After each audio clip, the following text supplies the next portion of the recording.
Bonjour, c'est Jules Lavie pour Code Source, le podcast d'actualité du Parisien.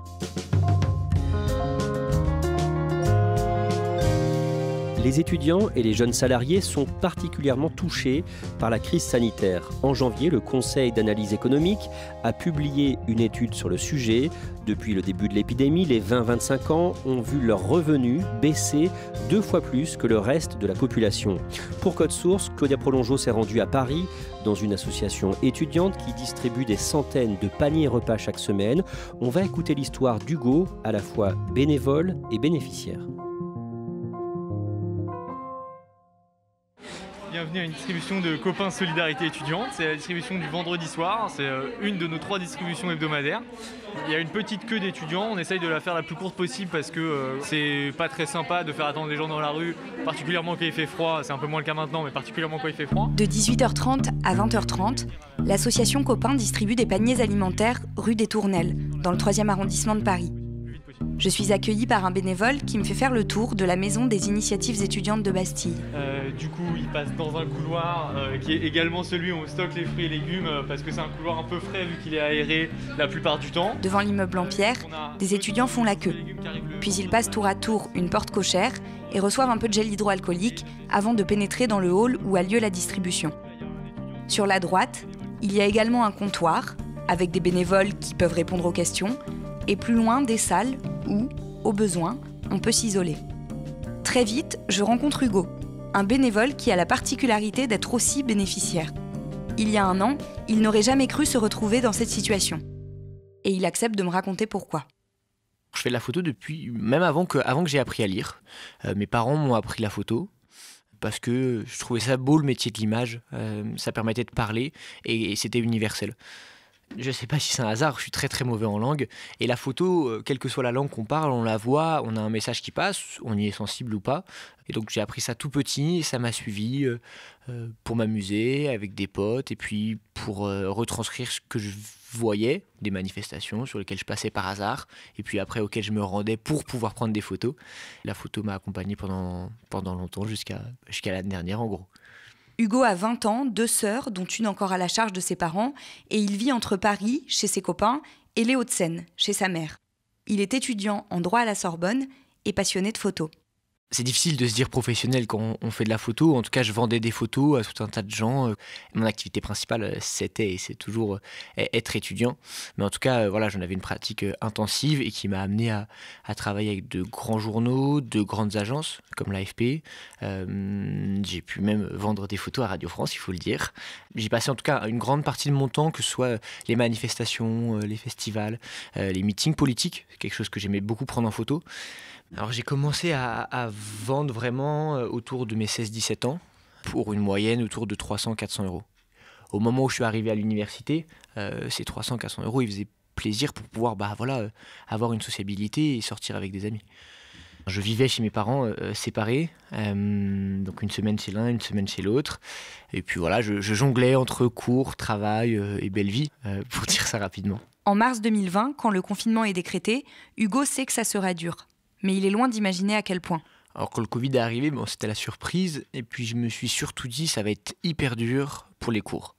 On avait des enseignants qui ne savaient pas comment nous joindre et inversement. Il y avait des cours qui étaient sur différentes plateformes. On a eu des cours sur Facebook Live, Instagram Live, Discord et puis sur Zoom, etc. Et donc la première réaction quand on est passé à distance avec le premier confinement, c'était « Waouh, comment on va faire pour suivre une année entière, comment on va faire pour avoir des cours ?» Mais en se disant « Bon, au pire, ça ira mieux l'année prochaine. » Ce qu'il n'a pas du tout anticipé, c'est que sa situation familiale va soudainement se dégrader et que ça va considérablement compliquer les choses. Mes 2 parents étaient journalistes, mon père ne l'est plus, parce que un accident de la vie, mais des problèmes de santé qui l'ont rendu inapte à pouvoir travailler. Donc c'est ma mère qui subvient à la grande majorité des besoins, d'autant plus que mon père étant au chômage depuis peu de temps, en tout cas relativement peu de temps, on n'est pas encore éligible à pouvoir demander une bourse. La bourse est sur l'année N-1, N-2, donc l'année dernière, il y a 2 ans, pour pouvoir calculer, ou bien il faut un rendez-vous particulier avec un assistant social, une assistante sociale, qui est difficile à avoir, ce rendez-vous. Typiquement, j'en avais demandé un et puis il a été annulé, et je n'en ai pas depuis, parce que il n'y a plus de rendez-vous en fait. Donc niveau aide, il n'y a pas de grand dispositif pour pouvoir m'aider de ce point de vue-là. Les premiers mois, la famille d'Hugo tient. Le premier confinement, c'était vraiment quelque chose de... Et puis on l'imaginait comme ça, bref, efficace, et puis tout repart comme avant. Et d'ailleurs, c'était ce qu'on a cru qu'il allait se passer. Les élections se sont maintenues, donc j'ai pu travailler pendant les élections municipales. Et puis voilà, même pendant l'été, on disait, bon, ça va aller en fait. C'est bon, le plus dur est derrière nous, c'était une vague, ça a été efficace, confinement très strict. Et donc ça va repartir. Vu qu'on imaginait tous que c'était temporaire, on prenait sur nous en fait. Après l'été, il faut se rendre à l'évidence. La situation ne va pas s'améliorer tout de suite. Entre les parents d'Hugo, ça rend les discussions houleuses. En octobre, Hugo réalise qu'il lui faut trouver une solution. On voyait que des restrictions allaient forcément arriver. Tout de suite, on s'est rendu compte tous que ça devenait vraiment difficile pour nous. Et pour moi, je voyais que les 300-400 €, voire plus que j'avais pu toucher, c'était plus au même niveau. Et on était plutôt sur la moitié, voire encore moins. Ça commence à se ressentir. Et en voyant d'autres amis, en discutant avec d'autres amis, boursiers ou pas. Et en fait, on s'est vraiment rendu compte que tout le monde devait un peu serrer la ceinture d'une manière ou d'une autre. C'est tout bête, mais un livre de droit, c'est très vite 50 €. Sortir avec des potes, ça peut très vite être 20 €. Des choses comme ça. Donc en fait, c'est surtout tout ce budget-là qu'on a pris un coup. Et donc quand on peut plus manger un repas avec des potes parce qu'on n'a pas l'argent, on les regarde manger, on sourit, on fait des blagues. Et psychologiquement, c'est pas facile de se dire que on aurait bien aimé commander telle pizza, tel fast-food ou quoi que ce soit avec ses potes et qu'on va pas pouvoir le faire. On ressentait la difficulté qu'amenait cette période pour se nourrir. Hugo se renseigne sur les dispositifs d'aide qui existent et c'est comme ça que mi-octobre, pour la première fois de sa vie, il se rend à une distribution alimentaire. La première fois que je suis allé chercher un panier, c'était dans le 13e, à côté de l'université d'Hydro. On est courant octobre et c'est auprès de l'association Linky. Je me retrouve avec un panier avec quelques pommes de terre, carottes, un poireau, un plat préparé et puis une boîte d'œufs. Et c'est pas facile, déjà parce que je me dis que je vais devoir revenir souvent. Surtout, j'assiste à l'énorme file d'attente. Enfin, il y avait des dizaines de personnes devant moi, voire centaines de personnes devant moi. En plus, il faisait froid, il faisait pas beau. Et donc là, tout de suite, on prend un coup au moral et on se dit, merde, en fait, il y a autant de gens comme ça qui sont dans la galère et ça donne pas envie de demander de l'aide parce que c'est hyper dur. En fait, j'avais l'impression d'être rien, en tout cas d'être une personne tellement en difficulté, qui avait un grand vécu, sans domicile fixe, etc. Alors que c'était pas mon cas, c'était juste que je voulais pouvoir manger suffisamment. Et je m'en souviens, j'étais très triste, j'avais un peu honte. Et puis je suis pas revenu au départ pendant 3 semaines parce que je préférais pas manger plutôt que ressentir cette sensation. Et puis j'y suis retourné et après on s'y habitue.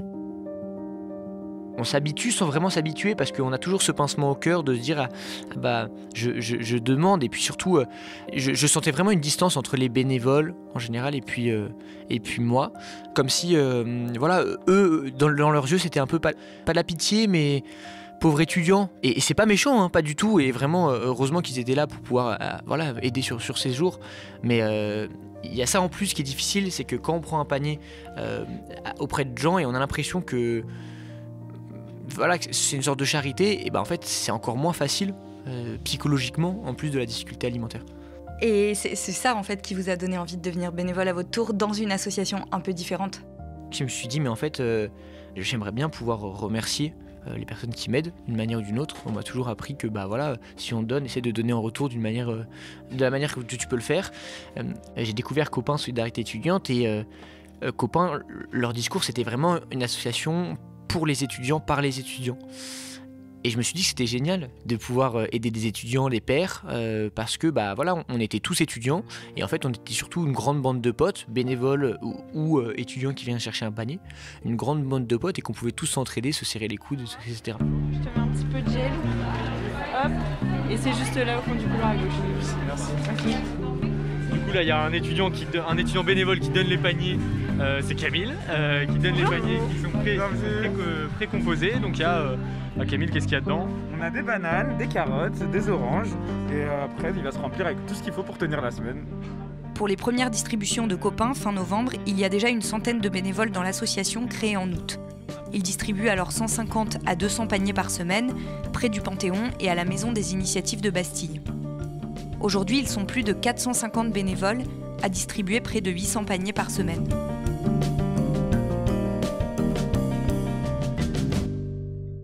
Si on parle d'évolution, il faut aussi parler de l'évolution de la consistance des paniers. Ils étaient beaucoup plus légers au départ. Et aujourd'hui, c'est lourd. Et il y a aussi des produits d'hygiène, ce qu'il n'y avait pas avant, avec même des fournitures Covid, des masques, du gel, etc. Il y a des grands partenariats qui ont été noués. Quasiment chaque semaine, on a une bouteille de jus, des plats préparés qui viennent d'associations, quelque chose qui a été fait par un chef, par un restaurateur, des choses comme ça. Et l'avantage, c'est qu'on arrive chez soi, ou on le mange dans la rue, ou peu importe, et on n'a rien besoin de faire. Donc tout ça, ça a évolué aussi et dans le bon sens.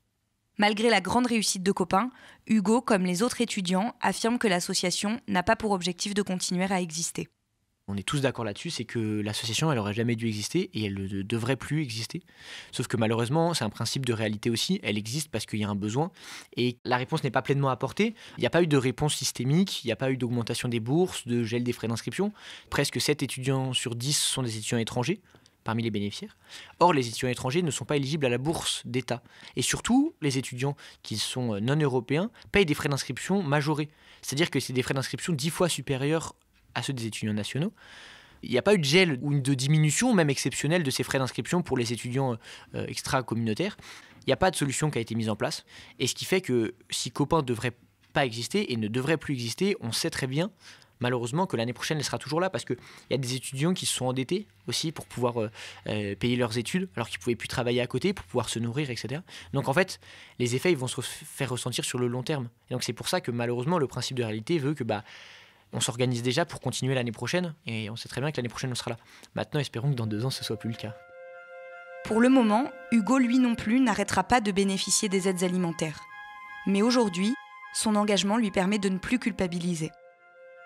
Je prends un panier après avoir fait mes séances de bénévolat et je ressens plus cette sensation. Alors évidemment, je le prends en toute discrétion et tous les bénévoles ne sont pas au courant que je viens chercher un panier alimentaire et que je suis bénéficiaire.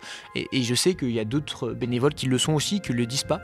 Mais c'est différent parce qu'en fait, on n'a pas l'impression qu'on prend quelque chose. On a l'impression que c'est normal aussi de pouvoir être aidé. Il n'y a pas de honte à pouvoir demander de l'aide, etc.